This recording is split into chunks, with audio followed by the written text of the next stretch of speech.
আচ্ছা, কিভাবে বোঝা সম্ভব যে একজন নবী সত্যি ঈশ্বরের পক্ষ থেকে এসেছেন? ইতিহাস জুড়ে তো অনেকেই এই দাবি করেছেন, কিন্তু তাদের কথা যাচাই করার কি কোনো উপায় আছে? চলুন, এই আলোচনাতে আমরা ঠিক এই প্রশ্নটির উত্তর খোঁজার চেষ্টা করব, একেবারে কোরআনের একটি মাপকাঠির উপর ভিত্তি করে। প্রশ্নটা কিন্তু খুবই গভীর, তাই না? কারণ এটা সরাসরি আমাদের বিশ্বাসের মূল ভিত্তিকেই স্পর্শ করে। মানে, যদি ঈশ্বরের নামে করা কোনো দাবি যাচাই করার কোনো পদ্ধতিই না থাকে, তাহলে তো সত্য আর মিথ্যার মধ্যে ফারাক করাটাই মুশকিল হয়ে পড়ে। তাহলে কি আসলেই এমন কোনো ঐশী পরীক্ষা আছে? আমাদের এই পুরো আলোচনার একেবারে কেন্দ্রবিন্দুতে রয়েছে কোরআনের কয়েকটি বিশেষ আয়াত। আর এই আয়াতগুলোতে এই বিষয়ে একটা অত্যন্ত কঠোর আর স্পষ্ট সতর্কবার্তা দেয়া হয়েছে। একবার এখানকার ভাষাটা খেয়াল করুন, কি সাংঘাতিক আর দ্ব্যর্থহীন কথা। এখানে সরাসরি বলা হচ্ছে, যদি নবী নিজে থেকে কিছু বানিয়ে ঈশ্বরের নামে প্রচার করতেন, তাহলে ঈশ্বর তাকে সঙ্গে সঙ্গে পাকড়াও করে ধ্বংস করে দিতেন। মানে, এর পরিণতি হতো চূড়ান্ত এবং ভয়াবহ। দেখুন, এখানে সবচেয়ে আকর্ষণীয় যে শব্দটা ব্যবহার করা হয়েছে তা হল আল ওয়াতিন, যার মানে জীবন ধমনী। এই একটা শব্দই শাস্তির তাৎক্ষণিক এবং চূড়ান্ত রূপটাকে একেবারে স্পষ্ট করে তোলে। এখানে কোনো দেরি করার সুযোগ নেই, শাস্তি হবে দ্রুত এবং নিশ্চিত।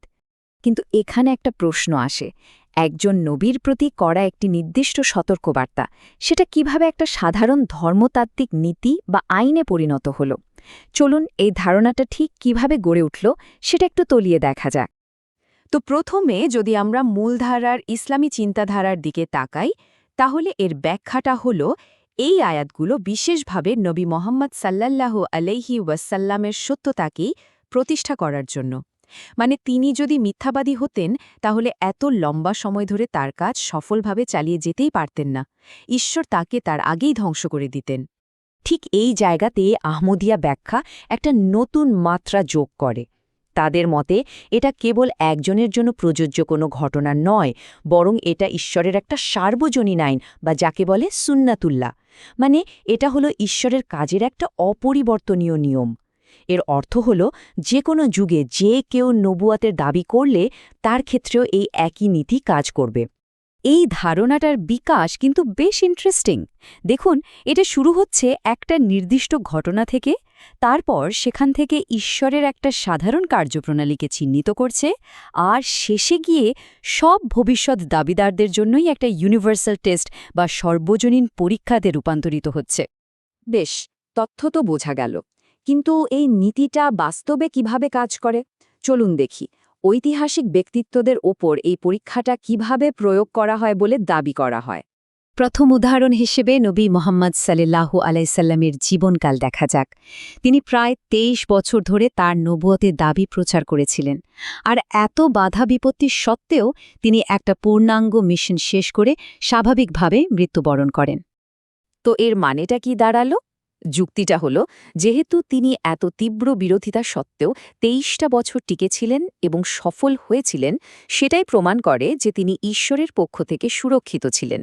তার এই দীর্ঘস্থায়ী সাফল্যকেই এই ঐশী নীতির প্রথম এবং প্রধান উদাহরণ হিসেবে তুলে ধরা হয়। আচ্ছা, এবার দ্বিতীয় কেস স্টাডিটা দেখা যাক। মির্জা গোলাম আহমদ, তিনি প্রায় ৪০ থেকে ৪৫ বছর ধরে একটানা ঐশী বাণী পাওয়ার দাবি করেছিলেন এবং ১৯০৮ সালে স্বাভাবিকভাবে মারা যান। আর ততদিনে তার প্রতিষ্ঠিত জামাত বেশ প্রসারও লাভ করেছে। এখন যদি আমরা দুজনকে পাশাপাশি রেখে তুলনা করি, তাহলে যুক্তিটা আরও পরিষ্কার হয়ে যায়। যদি ২৩ বছরের একটা সফল মিশন ঐশী অনুমোদনের প্রমাণ হয়, তাহলে সেই একই যুক্তি অনুসারে ৪০ বছরেরও বেশি সময় ধরে একটা মিশন চালিয়ে যাওয়া এবং সেটিকে আরও বাড়িয়ে তোলাও তো একই ঐশী নীতির অধীনে সত্যতার প্রমাণ বহন করে। কিন্তু দাঁড়ান, এখানেই একটা খুবই যুক্তিসঙ্গত প্রশ্ন উঠতে পারে, যা এই পুরো যুক্তির ভিত্তিকেই নাড়িয়ে দিতে পারে। চলুন দেখি, সে আপত্তিটা কি, আর তার জবাবে বা কিভাবে দেওয়া হয়। অনেকেই প্রশ্ন তোলেন, আচ্ছা, এই ২৩ বছর সংখ্যাটাকেই কেন মানদণ্ড হিসেবে ধরতে হবে? কুরআন তো নির্দিষ্ট কোনো সংখ্যার কথা বলেইনি। তার মানে কি এই যে কোনো মিথ্যা দাবিদার ২৩ বছরের কম সময়েই ধ্বংস হয়ে যাবে? এটা কিন্তু খুবই গুরুত্বপূর্ণ একটা প্রশ্ন। এর জবাবে বলা হয়, মূল বিষয়টা আসলে সংখ্যা বা সময়কাল নয়, বরং নীতিটা গুণগত। সবচেয়ে গুরুত্বপূর্ণ পয়েন্ট হল ঈশ্বর কোনো মিথ্যা দাবিদারকে লম্বা সময় ধরে তার নামে মিথ্যা কথা ছড়িয়ে সফল হতে দেবেন না। 23 বছর এখানে কোনো মিনিমাম রিকোয়ারমেন্ট নয়, বরং এটা একটা উদাহরণ যে ঐশী শাস্তি কার্যকর হয়নি। আসল নীতিটা হল মিথ্যাচারের প্রতি ঈশ্বরের চরম অসহিষ্ণুতা। সব মিলিয়ে দেখলে এই সমস্ত যুক্তি একটা বেশ সুসংহত সিস্টেম বা ব্যবস্থার জন্ম দেয়, যেটা নবীর সত্যতা যাচাই করার জন্য একটা লজিক্যাল ফ্রেমওয়ার্ক বা যৌক্তিক কাঠামো দেওয়ার চেষ্টা করে। তাহলে চলুন পুরো বিষয়টাকে একবার এক কথায় জঙ্গিসরাজ করা যাক। কোরআনের একটা সতর্ক বার্তাকে একটা ইউনিভার্সাল টেস্ট হিসেবে দেখা হচ্ছে। এই পরীক্ষা অনুযায়ী ঈশ্বরের নামে করা কোনো মিথ্যা দাবি লম্বা সময় ধরে সফল হতে পারে না। আর নবী মোহাম্মদ এবং মির্জা গোলাম আহমেদ দুজনেরই দীর্ঘস্থায়ী ও সফল মিশনকে এই নীতির অধীনে তাদের নিজ নিজ দাবির সত্যতার প্রমাণ হিসাবে পেশ করা হয়। তবে এই সব শেষে একটা বড় প্রশ্ন কিন্তু থেকেই যায়। ধর্মীয় বিশ্বাস, যা কিনা বেশিরভাগ সময়ই আধ্যাত্মিক অনুভূতি আর ব্যক্তিগত অভিজ্ঞতার উপর নির্ভর করে, তাকে কি আদৌ এমন যুক্তির কাঠামো দিয়ে প্রমাণ করা সম্ভব? এই বিষয়টা নিয়ে ভাবনার অনেক অবকাশ রয়েছে।